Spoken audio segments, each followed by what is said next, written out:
Hello everybody, welcome back to my channel where skincare is all about progression over perfection because perfection doesn't exist. Listen, today I want to discuss what I feel looking back now are some of the biggest skincare mistakes that I personally made, maybe you're making now or maybe you also made as well, and what I've kind of learned from those. Things that were holding my skin back from its fullest potential. We have a sponsor for the first mistake today, and that is not using moisturizer because I was oily and greasy. And I get it.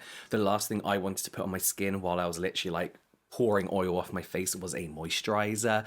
But there are so many different kinds of moisturizers out there. Now, what I used to really strongly believe and stick to religiously is that if you have oily skin, you should really try a gel moisturizer and kind of only stick to those. I'm kind of not in that mindset anymore, but one thing I do look out for is an oil-free moisturizer and something that's hydrating. Hydration, I don't know why I said it like that, but hydrating moisturizer really is the key for me to getting that mix of a nice light moisture, but that dewy hydration that makes your skin look and feel like it's been covered in the most thickest moisturizer. Do you know what I mean? Without making you feel oil slick and greasy or look that way. And that is where Summer Friday's Cloud Dew Oil-Free Gel Cream comes in. Now, oil-free doesn't always necessarily mean that it's got no oil in it whatsoever. What I find that often means is that it's free from oils that basically don't work on your oily skin. So anything that's heavy, greasy, oil slick looking, it's free from those, but you still get some beneficial oils in there.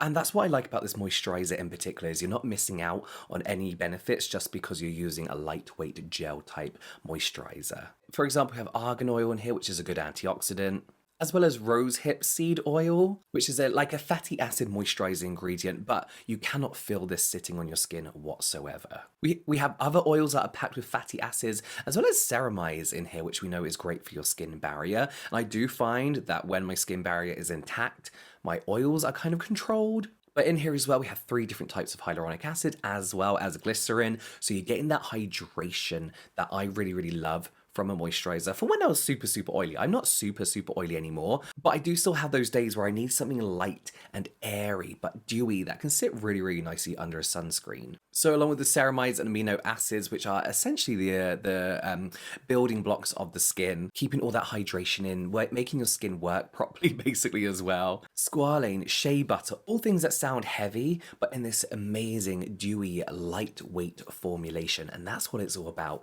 is getting the right moisturizer and right formulation for your skin. The Cloud Dew Oil-Free Gel Cream is available at Cult Beauty. The link will be at the top of the description box, along with all the products in today's video. There's not many. I was separate from this sponsorship. I was actually filming a video when I was away because I've been living out of hotels for what feels like the last month. And this is one of those moisturizers that I take away with me because I know it's not going to do anything to my skin. I feel like it's pretty safe for all skin types. I'm not going to have a sudden breakout because of it. It's perfect for me to walk around with a large suitcase because I'm not going to feel sweaty and bogged down. Scrap that video, I might do it again, but this is a moisturizer that I take away with me all the time. One thing I had to get over very quickly was that not every part of my routine, morning, evening, even throughout the week, had to contain an active ingredient. We became obsessed. Let's not lie to ourselves. We became so obsessed with learning ingredients, trying to be scientists, trying to get everything right. What mixes with what doesn't, what's good for my skin, what can really scientifically transform my skin, that I was so obsessed with using something that will completely transform my skin in every single routine I was doing every single day. And not only was it ruining my routines, but it was ruining my skin. You do not have to use an active every single day. There are some actives out there that actually only tell you to use it 2-3 times a week for a reason. One, because it can damage your skin. It can do the actual reverse. It can be too much for your skin. But also, secondly, it just works fine in that small amount, in that smaller percentage. Like, for example, like what retinol, we all use it once or twice a week. If that, well, I don't use it anymore because we know that's how much you need to use it. Chemical exfoliants, use 2 to 3 times a week. It's always used 2 to 3 times a week because you don't need to be using active in every single routine. And you know who I'm gonna blame for this.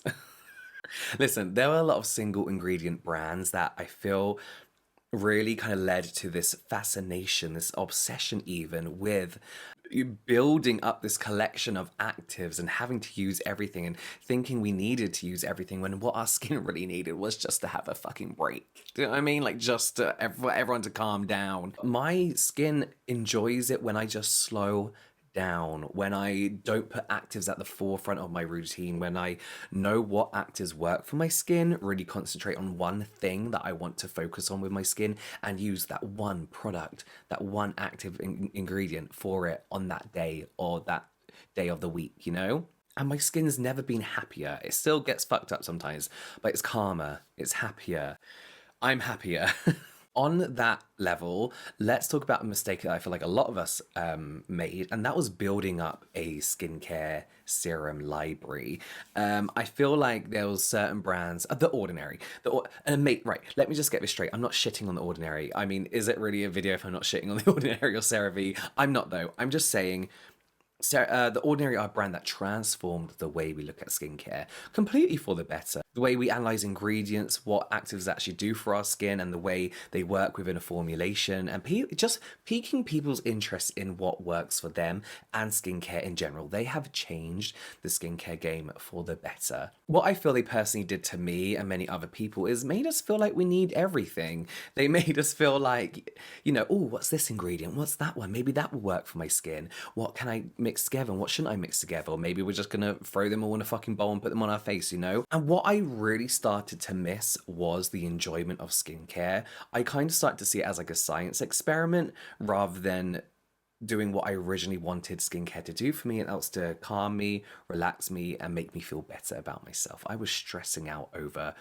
using the right thing, waiting to see results, wondering if I got the right combination or not. And I still use products from The Ordinary. I use, what is it, the Inky List. I've got One Thing, which is a Korean brand. Still love and use a handful of their products. But what I really missed and really, really love is just that one serum that ticks a few boxes for you instead of 4 or 5, you know? Just an example, not sponsored or anything, this was gifted. This is the Lactonic Synchronizing Skin Serum from Make. I've really been enjoying Make as a brand. So this is a serum that gently exfoliates, brightens, and evens out your skin tone. Helps with fine lines, targets dark spots. Essentially, it's vitamin C, lactic acid, niacinamide, some amino acids in here as well, but all in one easy to use product. You know what I mean? I don't have to use 4 serums that don't really go well together, aren't formulated to work together, that could irritate my skin just to get a nice brightening effect and gentle exfoliation that I can get from this one serum. And that is where I kind of feel like I started making mistakes, is thinking that I could play chemist, I guess, because a brand's allowing me to. Strong statement, but I think it's what really triggered my rosacea. If you look back on my videos 2 years ago, I never really had it. Then I started to use all these single ingredient products and my skin was just irritated. There was just too much going on. So my stance is to bring back these well-formulated, multifunctional serums, toners, essences, whatever, that work well together so we don't have to keep thinking what we can and can't use together and just enjoy our routines again. One piece of advice, which I'm not one to go against what the professionals are saying, but I also believe other professionals, I hate the idea of not washing your face in the shower. Now, bear with me. You shouldn't wash your face in the shower if you are one of those people.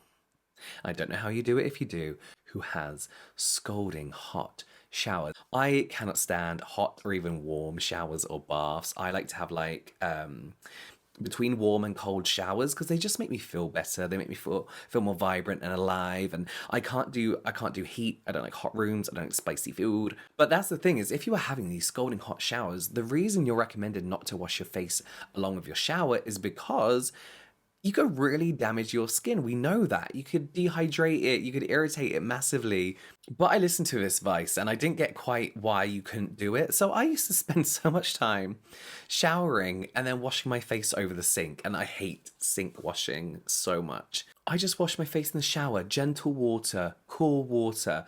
Wash your face after you've washed your hair. So if there's any suds, shampoo, conditioner suds left in your face, you can rinse that away. But oh my God, I would spend so much time not washing my face. And then I also found that I wasn't quite washing my neck as well as I could have done if I was in the shower. Because I don't use body wash on my neck, I use face wash, right? I kind of use face wash nipples up kind of thing. So if I'm doing it over the sink and I'm doing this, there's water going over, it was just a fucking nightmare. Oh, it takes so much time. It was too much. So thanks so much for watching today's video. You can see some more product reviews. I never say that, but thank you. You can watch some more product reviews here and some general light entertainment here, and I will see you over there.